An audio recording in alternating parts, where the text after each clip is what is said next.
Hi guys, and welcome to my review of Valheim. I've been playing this for a couple of weeks now to be better positioned to let you know my thoughts on it and to see if this is the type of game that'll be of interest to yourselves. So what is Valheim? It's basically a brutal exploration and survival game for 1 to 10 players set in a procedurally generated purgatory inspired by Viking culture. You've got to battle, build and conquer your way to a saga worthy of Odin's patronage. So you are basically a battle-slain warrior, and at the start you're ferried by a Valkyrie across to Valheim, which is the 10th Norse world. It's being besieged by creatures of chaos, ancient enemies of Odin called the Forsaken. You come across trolls, greylings, dwarves and much more. You are basically the newest custodian and have to survive, whether it is by hunting deer, boar or making shelter by cutting down trees, collecting the wood, plus other materials for crafting, everything you need to live in the world. You are tasked with slaying Odin's rivals and bringing order to Valheim. When it comes to building, you can build anything from a large longhouse right down to a little roundhouse, a raft or a long ship. You can potentially craft any weapons from just wooden right down to bronze and stuff like that. And the idea is you've got to slay Odin's enemies and bring peace and survive the realm of Valheim.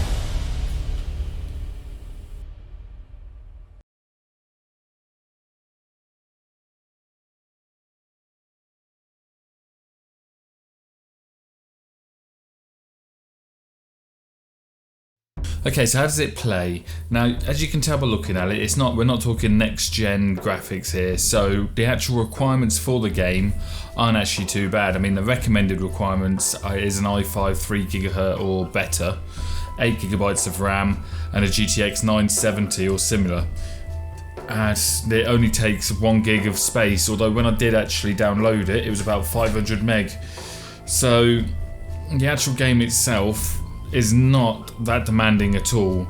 So game wise I had no real performance issues other than they seem to be having a few little server spikes here and there where you might pick something up or it might freeze for a split second. It's very sparse, so you won't really affect your game or your gameplay or anything like that too much. But it is something that is there. But one thing you've got to remember is this game is still early access, so it's not even a finished product yet. But compared to a lot of other games which are full releases, this puts a lot of them to shame because it is probably more complete than half of the ones you see from AAA kind of developers now. But yeah, it plays absolutely brilliantly. There's a couple of little niggly issues I've got which I'll come to later. But as far as the performance side of things, you can run this pretty much on a potato, so you shouldn't have any issues with running the game. Options, I'm not going to go through the options on the screen this particular time because they're very few and far between. Like I say, because it's not a demanding game, it doesn't need a mass array of options. And what you get is your standard kind of resolution and then keybinds and stuff like that.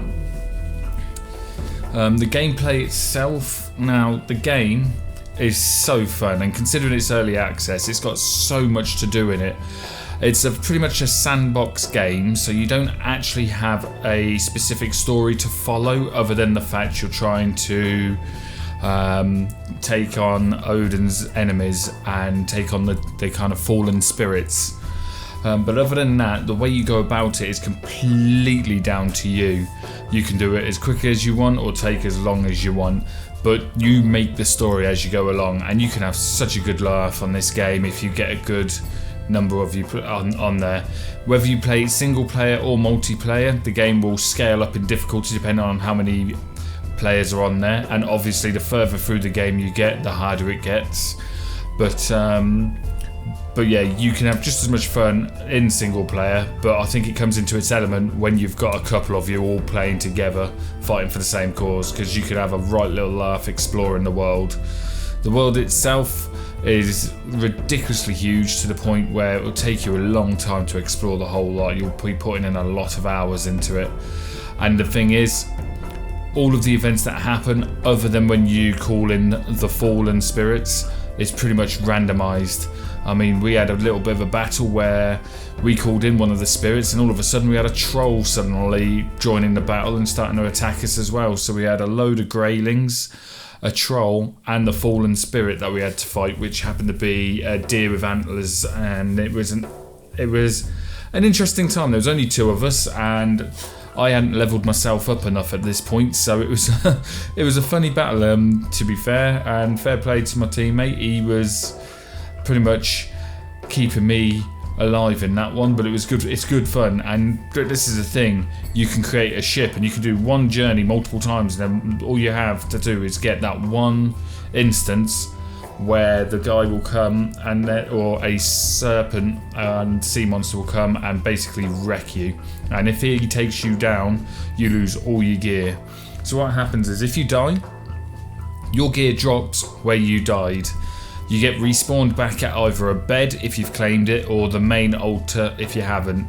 And then you have to go back to your stuff to pick it up and get it all back. Otherwise, you're starting from scratch.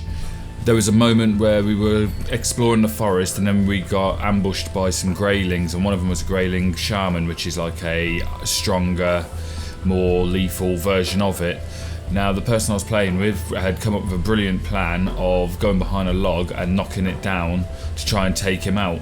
Now, he did tell me what he was going to do, but I missed what he said, and all I heard was him telling me to turn round and bring him to him. So I turned around, and as I did, he pushed the log down and it crushed me, which ended up killing me, and meant I had to then start back where I was going. It was a really funny moment because it literally explained the whole thing, but I was so caught up in the action, I completely didn't hear him. All I heard was, "Bring him to me now." So I turned around to find this log rolling down the hill at me and just completely killed me. So then I started back at the longhouse and had to walk all the way across the map again, back to where he was to pick up my stuff. In the game, it's got crafting elements. It's also got building. You've also got to look after your health. You've got to eat and sleep and all this stuff. And it has a day and night cycle. Now, I'd like to see the day cycles a little bit longer, but it's not. They're not terrible. But when you go into night, you don't want to be caught out in something like the Black Forest at night, because if you do, that's when the world starts coming alive even more, so you want to be prepared if you do. You also get buffs for different things you eat, so you can have meats, got things like mushrooms, honey, raspberries and stuff like that, and different combinations will give you different buffs. So what you're trying to do is get the best combinations for what you require, whether it be health, stamina, or any kind of combination you're looking for to help you get through the particular section that you're trying to do. In the building side, what you got to do, like a lot of survival games, you've got to cut down trees to get wood, mine for different ores, whether it be stone, copper or tin, and then you also get different types of woods as well, so you can have like core woods, fine woods, standard wood, flint, and things like that as well. So there's a mass amount of different things you can get. You can get seeds for planting new trees, berries will come back, mushrooms will grow back and things like that. So it's got a mass scale to what you can physically do on it. I spent one whole day basically collecting all the resources to make a massive longhouse, and then I built a roundhouse to go with it. I literally just did loads of harvesting to try and get this thing built up. Now, the idea is what you got to do is get your camp set up. Ideally get some outposts as you're going along, because of the world is that big. You can do things like portals, which will essentially fast travel from one point to another. Me personally, I'm not a massive fast travel fan because I think you miss a lot of the world, and since this world changes as the days go on, part of the fun of it is the immersion and actually doing it. If I don't remember a Viking actually teleporting over to England when they were fighting us back in the Anglo-Saxon days in their 800s and stuff like that. So I don't think I want to be teleporting to places as well, because I quite enjoy the hike between. I'll set up little camps along the way, so I've got little stop off points, but it just gives you that little bit more immersion. Again, you can build a long ship and then just go sailing across the oceans to get to other islands, but you've got to be careful because you could do the same trip multiple times and then one time you'll get that sea monster come back and completely wreck you. It's just so random, the events, and that's what makes this game so good. Unlike a lot of games where it's all scripted, this one just completely changes. And then if you wanted to, you could have about 3 or 4 different worlds going, and each one be completely different. The enemies will be the same, but the way it's laid out and the way the challenges come at you will be different.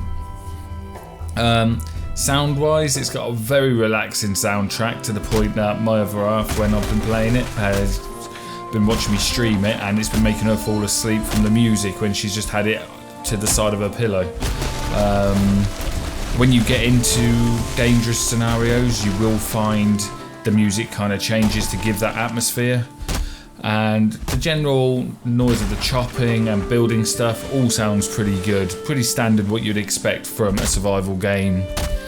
The bug side of it, like I was saying earlier, there's a few issues with server lag here and there where all of a sudden you'll get some spikes and it will stop and then it will suddenly come back. It's not game breaking, but it is there. So hopefully, like I say, it's early access, so hopefully it will get better as they start optimizing the game more and adding more stuff into it. Another little thing I've had is when you've got your fire, you have to build a chimney, because if you don't, you'll get asphyxiated by the smoke, which is again is another little nice thing to have and very rare on games nowadays.